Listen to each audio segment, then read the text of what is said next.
amazing how 1 week can change the complexion of everything you thought, felt, hoped for, wished against.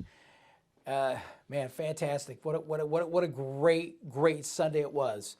It's the Buffalo No Huddle for the Batavia Daily News and Livingston County News. I'm Jimmy Jam from CJ Country. I host the morning show from 6 to 10. And alongside me, executive producer of this show, Mark Tillery. And yeah, the Bills pulling off one in Foxborough, 33-21 over the Patriots. And rumor has it you were seen bouncing up and down like a rubber ball at the watching the game. Were you out? You were out watching it, right? I was out watching it, and that was a Christmas present from the wifey to me. She's like, you know what? Go watch the Bills game today. So absolutely, I did. And I'm not gonna lie, man. No shots, no nothing needed because the Bills were a natural high. And talking about jumping up and down off the stools, the place was lit. It was awesome, and we called it. I'm not saying that we're Nostradamus, we're geniuses by any fact of the matter. I'm going to say far from it. So, but go ahead. go up early, force Mac to throw, expose the Pat scheme, and there it was, man. I mean, props. Yeah. I do got to give props to the offensive line with arguably their best game of the season. The deal was, and what I had said last week was, if you force Mac to play from behind, it's a problem. So the Bills have to start fast, and they hadn't been starting fast lately. And they got up and start fast. They never stopped being fast. It was every drive other than the downing at the end of the game, and one other time. It's like every time they went down, they didn't punt. They didn't punt in this game, which is fantastic. Which you've probably heard the stat a million times, going back to throughout Bill Belichick's career. Not even as a head coach, but as a coach in general, he's never been in a no punt game where the other team did not have to punt, and the Bills pulled that off. I was sitting with my Patriots wife, who's a lifelong Patriots fan. She's a lifelong Patriots fan, but she's really not a jerk about it. My wife's pretty awesome. I married up, as they say. You definitely did. As we would say in football lore, I outkicked the coverage when I got Margot. But our parents, father's a big Patriots fan. And he likes to twist the a little bit, But what could he say? What could he say? You were outnumbered, but at least you had Cookie. My dog, yes. When he acts up, we put him. We've got an old Marcel Darius kids jersey that we put him in. Yeah. And he chills out. It's like his thunder blanket. You know what I mean? He chills That's great. Out. But no, it was just great to watch. And I'm not never one when we're winning. I gloat or anything. But I'm kind of very objective when I watch the game. I'm not an a-hole to other people. I just don't. It's not how. It's not. But it was fun to watch and satisfying to watch. And I didn't see it coming. I was hoping for the best. You saw my pick last week, 24-14 Buffalo, because I didn't want to think about what the alternative could be. But man, did Buffalo come loaded for bear. And I'm telling you, I think a switch got turned on in the second half of that Tampa Bay game. For the last 10 quarters, they have played like the 2020 Bills. And if they are peaking at the right time right now, oh man. It's exciting. It's exciting that this could be, It's very exciting. And all the time that Josh Allen had to throw, we're talking 428 total yards and 28 first downs, which helped Allen go 30 for 47, 314, 3 TDs. Allen, the offensive line, everybody opened everything up for him. The offensive line was like a castle wall, man. He had the longest time to release the ball all season long, 3.1 seconds on average. He had all the time in the world, and that line gave it to him. And after Ike Butker hurt his Achilles, and get well soon because that's a season-ending injury, Ike. The Bills stepped up. Dawkins wasn't supposed to play, and they put him in. The line adjusted. I think Spencer Brown was still on the left side, which we know how bad that had been for him. So, when you got a week to really concentrate on and focus and plan for it, good things happen. And, man, the line came to play. Yeah, they really did. And, look, we've had our issues all season with talking about Allen growing as a quarterback. But I want to say this was his best decision-making to date during a game. Talk about being a field general, clutch plays, didn't force the ball that much. There were situations where he had to get it out of there, but, instead of running, he threw the ball away. I think this is the most I've ever seen Josh Allen throw the ball away during a game. And I'll tell you what, they came to play. The offense came together nicely. Yeah. And like you said, Buffalo became the first team to not punt against Belichick. So it was just an awesome Sunday all around for us. Allen was an improv genius, especially on that last drive that put the game to 33-21. Those pitches, the one to Diggs and then the one to Knox. And the thing about those were perfectly covered. It wasn't like New England played bad defense against them. New England had them covered, especially on that touchdown play. Right. You know what I mean? And Allen still got it done with that. There were times he had to force it a little bit, and the ball went behind some of the receivers. But Isaiah McKenzie making the adjustment. J.C. Jackson almost picked, man. I was like, oh no, not now. I don't want to put anything on Emmanuel Sanders. He's not having the best past couple games. And, the first touchdown that he missed, that he could have caught in the end zone, it was behind him. So, long story short, there's nothing you could really say about this Buffalo Bills team that was terrible. Obviously, there was a few issues on defense, but we'll get into that later in the show. Yeah, I feel like the defense got to step it up for sure. Linebackers especially. Yeah. So, let's jump into our awards. Who's your pick for most valuable? I'm going to let you go first. I've been letting you go first all season, although I think we're going to agree this is the same thing on this one. Oh, my God. You talk about being put in a position where you could I don't want to say make or break your career, but you certainly made a name for yourself, and there might be a Waffle House going up for you in Buffalo very soon. Give it up for Isaiah McKenzie, man. He made the clutch catches. He sacrificed his body for that ball on many occasions during that game, especially when he landed on the ball and he bounced off the turf towards the sideline. I'm like wind knocked out. As soon as I saw him, he got his wind knocked out of him. Yeah, I was scared, man. And the awareness and ability to get open was unbelievable. Isaiah McKenzie, I don't want to say he became a household name during this game, but he certainly showed that he came to play.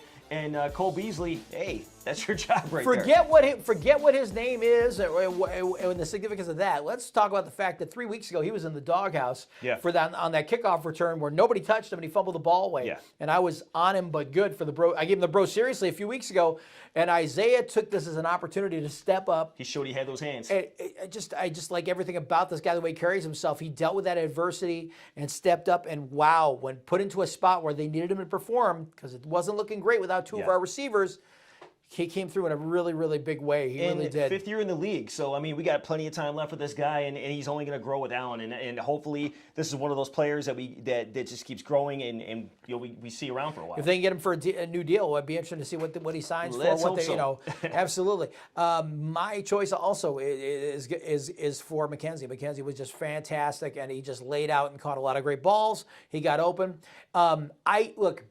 He is a Swiss Army knife type of guy. I don't know if you can rely on a steady diet of him, because here's the thing.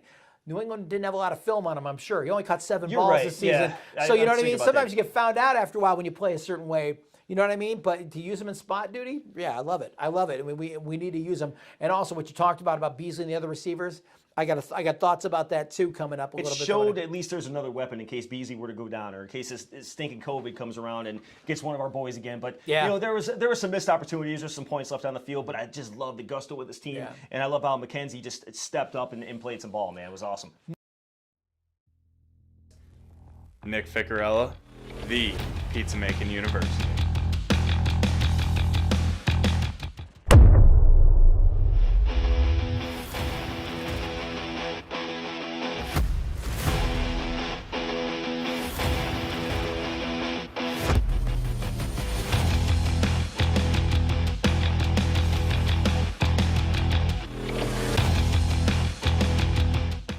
Now our Better Luck Next Time award. It's a way to say least valuable without being so harsh about it, because we're always saying better luck next time. It's how we roll. What was your pick for that? My BLNT is definitely the linebackers this week, and I'm gonna say it. They over pursued the running backs of New England for sure. And that allowed big runs. It allowed breakaway runs, which honestly kept New England in the game, because once Mac Jones may have made a few throws here and there, but Buffalo was the stronger team. I feel like New England should have kept running. I think they would have yielded fruit if they stayed with it, to be honest with you. But that's the thing. If they, and that's what I said about it. If the Bills kept scoring, and it got close for a second there, but if the Bills kept scoring, New England was going to have to play catch up. It was going to be tougher, but I feel like they had time and stuff. You know what I mean? Belichick got them almost back to win against the Colts. Yeah, you know what I mean? I was scared of. That's exactly what I was scared of. It's like he can find ways. He's very patient. I'm screaming, don't let up. Yeah, I'm screaming. Yeah, So the linebackers, I could see that play at the goal line and stuff like that. I feel like Edmonds ended up out of position when he could have grabbed that guy. I don't know. Yeah. I think you know which one I'm talking about. Right at the goal line, they ran in. Mine is for Emmanuel Sanders. You got to catch those touchdowns in the end zone. You got to catch them and stuff. And we're seeing a guy who's slowing down at the end of his career. I hate to see it. It just is what it is. I'm going to be a broken record. We love what he brings to the locker room. He's a likable guy. He brings the right energy and attitude here. He brings veteran leadership and someone who's won before. But right now, spot duty at best for him at this point, because I really feel like he he just, he's having trouble producing. I think he gets tired. But those catches, you got to make those catches. I'm not going to fault Jake Kummerow. That pass was a little bit far out of reach. Or something. If he had laid out and got it, he maybe would have got it. But I don't know. Maybe it's that time to take some of these younger guys with speed like McKenzie and try them out at wide out and see how they do. I mean, if Sanders is missing balls like that, get the speed, get those guys open and see what they can do. Well, look, especially against Atlanta this week. Gabe Davis would have been that guy this week if he had played. We definitely missed him. That's the thing. And did you notice how Allen got used to throwing those high balls? Because he's used to Gabe going up and getting them. So you could tell there was a difference in his throws this weekend too. I think for big games, he gets hyped up. He has that Brett Favre disease. He'll overthrow on a few throws because the adrenaline's going. So I mean that'll happen with Allen for sure. Bro, seriously, this is where we just go. What? It might be something in the game, might be something outside the game, whatever the case may be. What's yours? Look, man, I was PO'd a little bit because the Pats are notorious for this. And it's nothing against the refs, but Bill Belichick sends his boys out to be headhunters or ankle hunters at this point because you saw them trip up Josh Allen. I know it's a head game and whatnot, but blatantly trip Josh. And then basically Diggs takes a Brock Lesnar. Brock Lesnar would be proud of that German suplex that Diggs took after the whistle. It's just little things like that. The Patriots are a dirty team. And I get football is a physical game, but there's the moves after the whistle that I didn't like New England doing. And I get it, it's football, but I just I wasn't feeling it, man. Players get hurt under Belichick, and Belichick needs to check himself before his team, someone headhunts his team. Mine is our own fans, and it's not anything happened during the game. It happened after the game. Happened that last couple days where people are talking about because McKenzie had this big game. Oh, well, forget Beasley. Just cut him, blah, blah, blah. Look, we need all hands on deck for the playoffs. You need everybody you can because in this league, there are injuries, there's COVID. I mean, look, there were 268 cases of COVID in the NFL all of last season. There's been 400 in the month of December. You need hands on deck, and it's good to have everybody we have. Will he be here after the season, Cole Beasley? I don't know if that's the case so much. We've talked about his foibles, and we've talked about he's a little limited at this point of his career. He can't get separation man-to-man. He's better in his zone defense, but he's definitely become a fan favorite for sure. I don't like how some of the fans turn their back on him over what he does off the field. That's really bothersome because that's most of the reason he's getting jeered this season. It's not that he's a terrible player. It's some people just can't keep politics out of their mouth, and it gets a little much, man. And that's where my problem is with social media, and it continues. Here's the thing: why does it even have to be politics? It shouldn't be. That's what I'm saying. I mean, I could have a discourse with somebody, but why does it have to be based around politics? Because I get it. He cast the first tone talking about vaccination on Twitter and everything else, but the whole point is just let it go. We're here to watch these guys play football, and we're hoping they bring a championship to us. So I don't care what you do off the field, just have some ethics and win. That's it. Right. So there you go. Those are our awards. So now we move on to Buffalo taking on Atlanta. Now, here's the deal. Atlanta's still in the playoff race, but they need a lot of stuff to happen. They need help. They need to win out. They need a lot of things to go their way. So, and their chances are really, really slim, though. In the math and the overall, real slim. Buffalo, we know now. Remember last week I put up that graphic, or had you put up that graphic of all the teams, the things that would help the Bills? Yeah. Now it just comes down to two things: win and win. You win, you're the AFC East champs, and you got a home playoff game. There's a couple things I would like to see. A couple things I'd like to see because there's teams you don't want to face come playoff time. Before we jump into but let me get on this before we jump into breaking down Atlanta a little bit. Right now, let's assume the Bills win out. They're AFC East champions. They're going to get at least one home playoff game. Who's the team you don't want to face? I don't want to face the Titans or Kansas City. I just don't. Kansas City, Buffalo beat once, but they've also just come back around. Talk about resurgence in the team. Kansas City's a tough squad now. The Titans are a squad that just always find a way to play the spoiler two against us. And the Colts, of course. I said pick one. I'm just saying. Now you went through half the playoff bracket. It's going nuts, man. It's going nuts. Just when you think about it. I don't feel as bad about the Chiefs because we beat them in their own park so we can do it. Different time of season, though, Different time of season, but having said that, this team is now peaking at the right time for us. Maybe we weren't at our peak then. I think maybe we might be now. And the Titans I'm less worried about right now because they haven't looked as good. And to tell you the truth, the team that scares me the most is the Colts. Colts scare me because JT is no joke running that ball. Yeah, but the Colts are obviously, from what we saw the day the Colts gave us a beating at home. Then they played New England 2 weeks ago, and New England makes almost that comeback against them. And now Buffalo beats that New England team that almost beat Indianapolis. So like you But said, Indianapolis the NFL hung a 40 burger on us. I mean, they pounded us. The NFL is drunk this season, and it's confusing of what team's going to show up on that day. The Colts may not get in. I mean, right now they're going to be without Wentz this week. You know That's what crazy. I mean? That's crazy to think that. Even with the short week, they won't have them. They're not going to have them because the NFL's changed the policy now about the COVID guidelines with the CDC changing theirs. It's 5 days now. So the Bills are getting everybody back. We're going to have Beasley. We're going to have Feliciano. We're going to have we're going to have everybody. Gabe Davis is going to have everybody. The full panoply as you were. But yeah, the Colts are the team. Like if the Colts make it in, they worry me a little bit. And the Bengals worry me only because they're schizophrenic. They don't know who they want to be when they grow up. Sometimes they'll put the wood to somebody, and sometimes they just look absolutely foolish. But Burrow put up 525. I like that kid because he doesn't get the pub that some of the other quarterbacks do. The kid's solid, and he's a battler. He might be somebody we face that I'm not going to like that week. But as a quarterback, I like Joe Burrow a lot. It's just if Cincinnati ever gets their legs underneath them, they're going to be dangerous. I've been reading up on the intoxicated NFL, and I'm still trying to figure this scenario out. How is Miami still hanging out in there? Because they're the only team in the NFL history who's gone 1-7 and then won 7 in a row. I mean, oh my God. The funny part is you didn't beat a solid team this past week. You just like Miami fans are going nuts saying if they're going to earn a heck of a game, but they also played an injury-ridden team and a team that was just had a lot of players. They got to earn their way back in though. Because they're going to have to play New England before it's done. They got to play Tennessee before it's done. They got a rough road. Yeah, if they want to. All right, so he's calling it now. Yeah. Dolphins fans, you have no chance. New England's definitely a tough squad. Don't take anything away from them. That running game gets going. The thing is, New England's got to go up early, and they got to keep that running game going to keep the ball out of Mac's hands. And it makes it easier for Mac to throw these balls when the running backs have already had a heck of a game.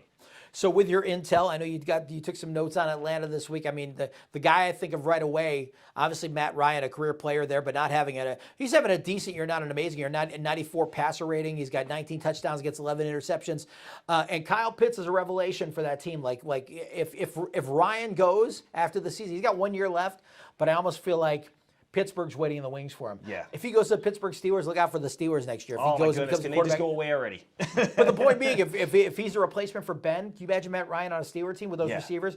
They could do some damage. But let's circle back, though. Ryan having an okay year. That Kyle Pitts is fantastic. Cordell Patterson, can we give him some props? That guy, talk about a reclamation to his career. It looked like he was going to fade off into this good night, and he's become this Swiss Army knife. Like I brought it up again, using that term again, but it's true.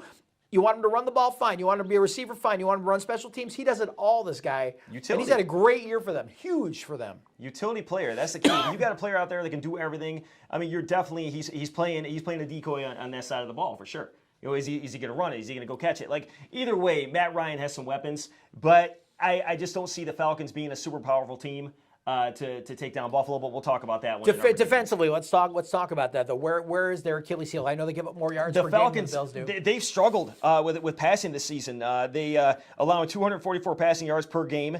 Atlanta has given up 28 passing touchdowns. So Josh Allen could have a field day against them if he's got all his weapons back, and Atlanta just won't know where to turn. And like I said, same thing with New England. Go up early and get that passing game going. You got Josh Allen who can run the ball, who can throw the ball against a team that can't defend the pass. I feel like this is the time where they need to take advantage. Now that they've got their feet under them and they're scoring early in the game and doing it like they did against New England, got to keep that going. Stay up and get up and just create problems where teams have to force things.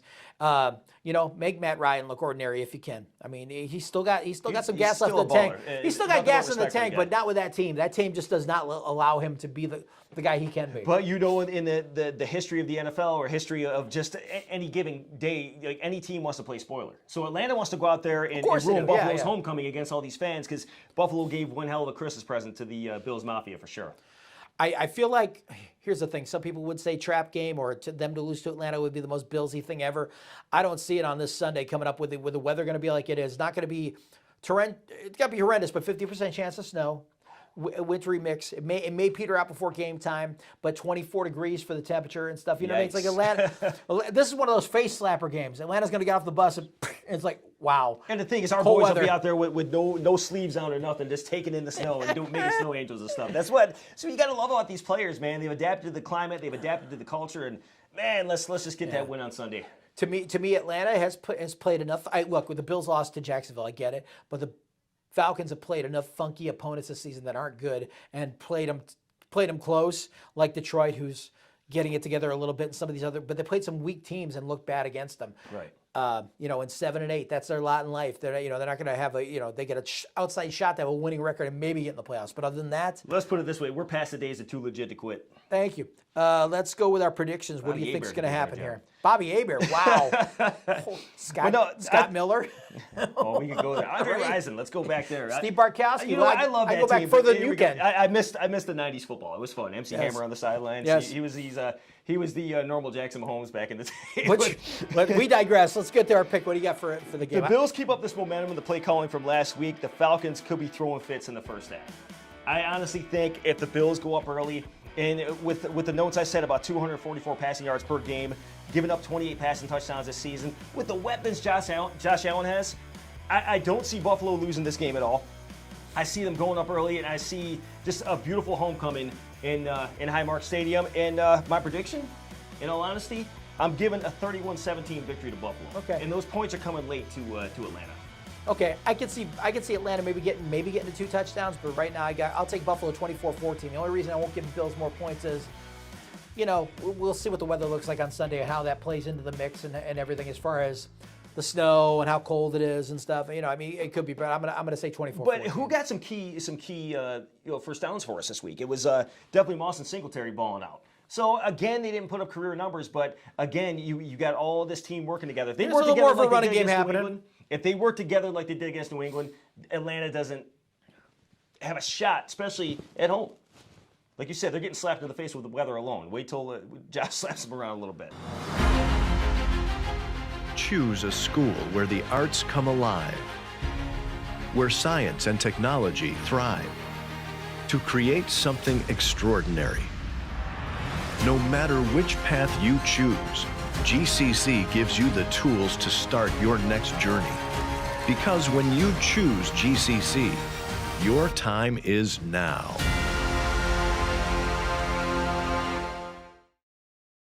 All right, so that's going to do it for the Buffalo No Huddle from the Batavia Daily News and Livingston County News, brought to you by GCC and by Ficarella's Pizzeria. Get your game time fix. I'm Jimmy Jam from CJ Country. I'm on vacation this week, so next Monday you're listening, and then you'll hear me from 6 to 10.